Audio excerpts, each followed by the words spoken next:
ಕೆಇಎಯಿಂದ ಕೃಷಿ ಅಧಿಕಾರಿ ಹುದ್ದೆಗೆ ನಿಯಮಬಾಹಿರವಾಗಿ ನೇಮಕಾತಿಯಾಗಿದೆ ಅಂತ ವಿದ್ಯಾರ್ಥಿಗಳು ಪ್ರತಿಭಟನೆ ಮಾಡಿರೋದು ಧಾರವಾಡದ ಕೃಷಿ ವಿಶ್ವವಿದ್ಯಾಲಯದ ಕುಲಪತಿ ಕಚೇರಿ ಎದುರು ಪ್ರತಿಭಟನೆ ಮಾಡಿದ್ದಾರೆ. ನಿನ್ನೆ ಕೃಷಿ ಅಧಿಕಾರಿ ಹುದ್ದೆಗೆ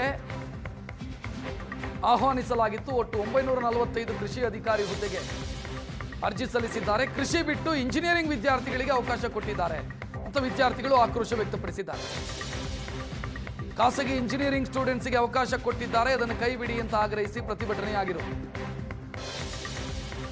ಕೆಲ ಕಾಲೇಜುಗಳಲ್ಲಿ ಕೃಷಿ ವಿವಿ ಮಾನ್ಯತೆ ಹಿನ್ನೆಲೆಯಲ್ಲಿ ಅವಕಾಶ ನೀಡಿದ್ದಾರೆ ಅಂತ ವಿದ್ಯಾರ್ಥಿಗಳು ಪ್ರತಿಭಟನೆ ಮಾಡಿದ್ದಾರೆ. ನಿನ್ನೆ ಜುಲೈ 25ರ ನೇಮಕಾತಿ ಪರೀಕ್ಷೆಯನ್ನು ನಡೆಸಬಾರದು ಅಂತ ಒತ್ತಾಯಿಸಿದ್ದಾರೆ.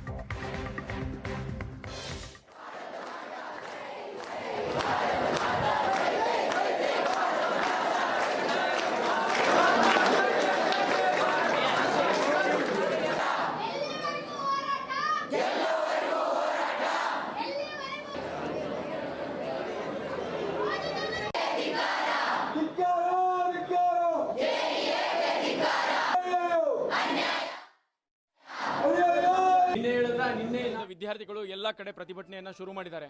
ಕಾರಣ ಏನಪ್ಪಾ ಅಂತಂದ್ರೆ ಕೃಷಿಗೆ ಸಂಬಂಧಪಟ್ಟ ಜಾಬ್ಗಳೇನಿದ್ದಾವೆ ಅಲ್ಲಿ ಸಂಬಂಧ ಪಡದೇ ಇರುವಂತಹ ಕೋರ್ಸ್ಗಳನ್ನ ಕಾಲೇಜ್ಗಳನ್ನ ಆಡ್ ಮಾಡಿದ್ದಾರೆ. ಆಯ್ತಾ, ಮೊದಲು 2022ರಲ್ಲಿ ಗೆಜೆಟ್ ನೋಟಿಫಿಕೇಶನ್ಸ್ ಬರುತ್ತೆ. ಅಲ್ಲಿ ಯಾವ C&R ರೂಲ್ ಪ್ರಕಾರ ಯಾವ ಜಾಬ್ಗಳು ಯಾವ್ಯಾವ ಎಲಿಜಿಬಲ್ ಕ್ರೈಟೀರಿಯಾ ಕಂಪ್ಲೀಟ್ ಆಗಿ ಮೆನ್ಷನ್ ಮಾಡಿದ್ದಾರೆ, ಯಾವ್ಯಾವ ಕೋರ್ಸ್ಗಳು ಆ ಜಾಬ್ಗಳಿಗೆ ಇರಬೇಕು ಅನ್ನೋದು. ಅದಾದ್ಮೇಲೆ 24ರಲ್ಲಿ ನೋಟಿಫಿಕೇಶನ್ಸ್ ಬರುತ್ತೆ AO ಎಕ್ಸಾಮ್ದು. ಅದಾದ್ಮೇಲೆ ಮಧ್ಯದಲ್ಲಿ ಇಂಟರ್ನಲ್ ರಿಸರ್ವೇಷನ್ಸು, ಸ್ಪೋರ್ಟ್ಸ್ ಕೋಟಾ ಅಂತ ತಡೆ ಆಗುತ್ತೆ. ಅದಾದ್ಮೇಲೆ 2026-35ಕ್ಕೆ KPSC ಇಂದ KEAಗೆ ನೋಟಿಫಿಕೇಶನ್ಸ್ ಅಂದ್ರೆ ಹಸ್ತಾಂತರ. ಸರ್, ರಾಜ್ಯಾದ್ಯಂತ ಇವಾಗ AO ಮತ್ತು ಅಗ್ರಿಕಲ್ಚರ್ ಆಫೀಸರ್ ಮತ್ತು ಅಗ್ರಿಕಲ್ಚರ್ ಅಸಿಸ್ಟೆಂಟ್ ಆಫೀಸರ್ನ ಪೋಸ್ಟಿಗೆ ಏನು ಮಾಡ್ತಿದ್ದಾರೆ, ನೇಮಕಾತಿಯನ್ನು ಮಾಡಲಾಗ್ತಿದೆ. ಹಾಗಿದ್ರೆ ಕೃಷಿ ಇಲಾಖೆಯಲ್ಲಿ ಒಟ್ಟು ಎಷ್ಟು ಹುದ್ದೆಗಳು ಖಾಲಿ ಇದ್ದಾವೆ?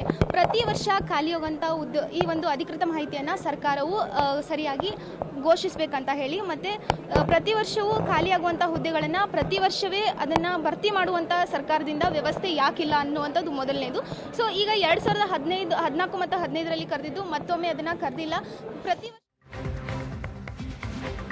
ಇದರ ಬಗ್ಗೆ ಕುಲಪತಿ ಮಾತನಾಡಿದ್ದಾರೆ. ವಿದ್ಯಾರ್ಥಿಗಳ ಪ್ರತಿಭಟನೆ ಬಗ್ಗೆ ಬೇರೆ ಕೃಷಿ ವಿವಿಗಳಲ್ಲಿ ಯಾವುದೇ ಪ್ರತಿಭಟನೆ ಆಗ್ತಿಲ್ಲ, ಇಲ್ಲಿ ಮಾತ್ರ ಪ್ರತಿಭಟನೆ ಮಾಡ್ತಾ ಇದ್ದಾರೆ. ಇದನ್ನು ಸರ್ಕಾರದ ಗಮನಕ್ಕೆ ತರ್ತೀವಿ ಅಂತ ಧಾರವಾಡ ಕೃಷಿ ವಿವಿಯ ಕುಲಪತಿ NB ಪ್ರಕಾಶ್ ಮಾತನಾಡಿದ್ದಾರೆ.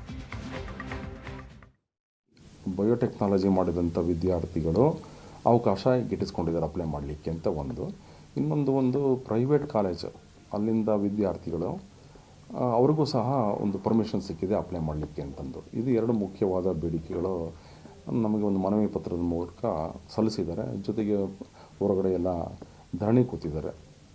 ನನಗೂ ಸ್ವಲ್ಪ ವಿಷಾದ ಅಂತ ಅನ್ನಿಸ್ತು. ವಿದ್ಯಾರ್ಥಿಗಳ ಹತ್ರ ಮಾತಾಡಿದ್ದೀನಿ, ಮನವಿ ಪತ್ರ ಸ್ವೀಕರಿಸಿದ್ದೀನಿ.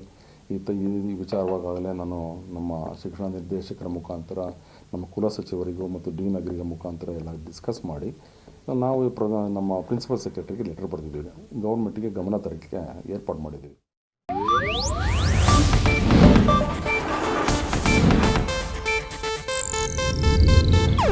ಇದು ಏಷ್ಯಾನೆಟ್ ನ್ಯೂಸ್ ನೆಟ್ವರ್ಕ್ ಪ್ರಸ್ತುತಿ.